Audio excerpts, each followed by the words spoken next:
नुकताच पंतप्रधान नरेंद्र मोदी यांच्या आदेशानुसार आपण एक क्रीडा महोत्सव आयोजित केलेला आहे.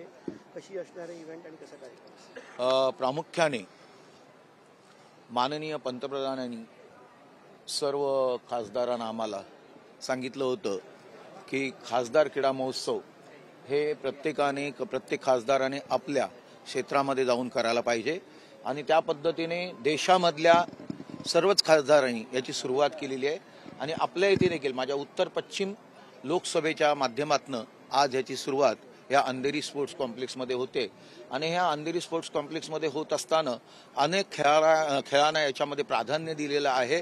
त्याच्यामध्ये क्रिकेट असेल, कबड्डी असेल, खो खो असेल, असे 15 तऱ्हेचे खेळ म्हणजे रायफल शूटिंगपासून 15 तऱ्हेचे खेळ हे त्यामध्ये असणार आहे.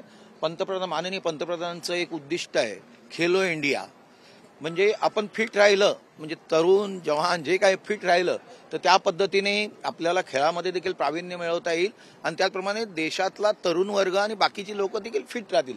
एक व्यायाम होतो, सर्व काही होतं आणि त्या अनुषंगाने या पद्धतीने आपण या ठिकाणी सुरुवात केलेली आहे. 1 महिन्याचा हा कार्यक्रम आहे. या 1 महिन्यामध्ये नंतर माननीय पंतप्रधान देखील आमच्याबरोबर चर्चा करणार आहोत की कसं झालंय, काय झालंय, ह्याच्या पद्धतीने बक्षीस संवारांच्या अनुषंगाने.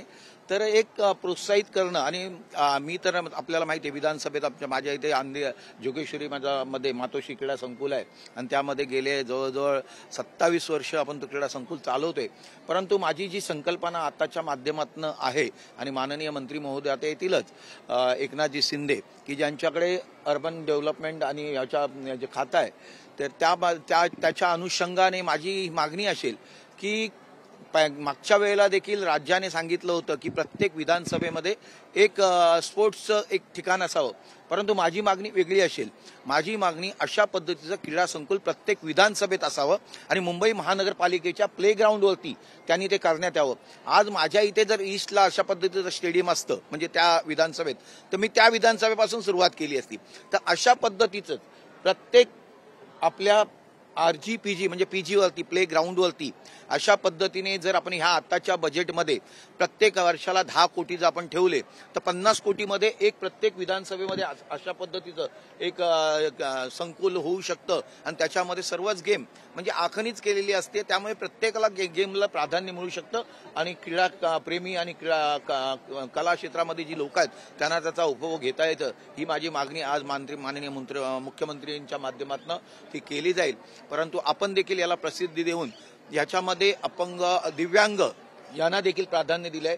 छोट्या मुलांपासून तर मोठ्यांपर्यंत अशा ह्या 15 तऱ्हेच्या स्पोर्ट्स ऍक्टिव्हिटी या ठिकाणी इथं चालणार आहे. जोगेश्वर माझ्या मातोश्री क्लबला जाणार आहे, शिवाई क्लबला जाणार आहे, गोरेगावमध्ये होणार आहेत. तर जिथे इथे मैदानं उपलब्ध चांगली आहेत त्या ठिकाणी ह्या स्पर्धा खेळवल्या जातील आणि माननीय पंतप्रधानांनी दिलेल्या आदेशाप्रमाणे हे काम केलं जाईल. आमचे सर्व शिवसेना पक्षाचे आणि नागरिक आणि प्रत्येक स्वयंसेवक आणि व्यक्तीने याच्यामध्ये भाग घेतलेला आहे त्यांचे देखील मी अत्यंत आभारी आहे की हा क्रीडा महोत्सव आपण अशाच पद्धतीने प्रत्येक वर्षी घेऊ अशा पद्धतीने मी ग्वाही देतो. राजकीय क्रीडा महोत्सव पण लवकरच सुरू होणार आहे. त्याचं गेम प्लॅनिंग काय आहे तुमचं उत्तर पश्चिमसाठी? नक्कीच आहे. माझ्या इथे 41 कॉर्पोरेशनच्या सीट्स आहेत आणि याच्यामध्ये ज्या पद्धतीने युती झाल्यानंतर त्याच्यामध्ये आमच्या ज्या सीट्स आहेत आणि आमच्या मित्रपक्षाच्या म्हणजे भाजपांच्या ज्या सीट असेल किंवा आणखीन मित्रपक्ष येतील त्यांच्या ज्या सीट्स आहेत त्या पॉझिटिव्हली निवडून आणायचं. कारण मी तुम्हाला माहिती आहे की ज्या पद्धतीने मी कॉर्पोरेशनमध्ये काम केलंय, ज्या पद्धतीने विधानसभेत काम केलंय त्याच पद्धतीने मी लोकसभेमध्ये काम करतोय आणि याचा फायदा त्यांना देखील मिळणार. आपल्याला माहिती 3.5 वर्षामध्ये नगरसेवकांचं इलेक्शन न झाल्या कारणाने पुढे गेल्या कारणाने आता ते येतंय आणि प्रत्येकाने आणि सर्वसामान्य नगरसेवक निवडून येणं म्हणजे लोकांपर्यंत पोहोचणं आणि ते पोचायलाच पाहिजे, पोचतील. आणि माझ्या इथले सर्वच्या सर्व माझ्या युतीचे उमेदवार निवडून आणण्याची माझी जबाबदारी मला दिलेली आहे. जेवढे माझे आहेत युतीचे ते सर्वच्या सर्व निवडून आणण्याचा प्रयत्न करणार आहे. पाहायला मिळते म्हणजे निवडणुका तोंडावर आहेत मात्र युतीबाबतची कुठली घोषणा होताना पाहायला मिळत नाही. राज्यभरात जर आपण पाहिलं तर अनेक ठिकाणी आता स्वबळाचा नारा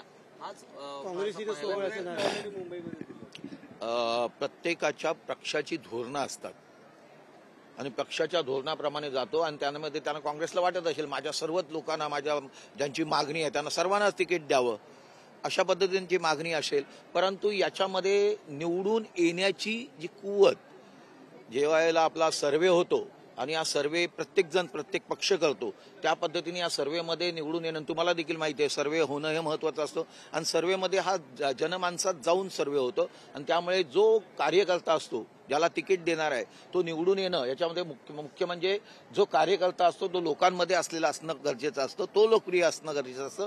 त्या पद्धतीने तो निवडून येणं ह्या सर्वेमध्ये आल्यानंतर त्यालाही तिकीट दिली जाते. त्या पद्धतीने त्यांचा सर्वे असेल. भाजपचा व्यक्ती आहे तर महापौर शिवसेनेचा बसावा यासाठी तुम्ही किती प्रयत्न करणार? पहिलं तर पूर्ण बहुमत आपल्याला 227 प्रमाणे बहुमत जर आणि +1 अशा पद्धतीने मिळाल्यानंतर त्यावेळेला आमचे नेते असतील दोन्ही पक्षाचे किंवा तिन्ही पक्षाचे नेते असतील ते सर्व ठरवतील ना.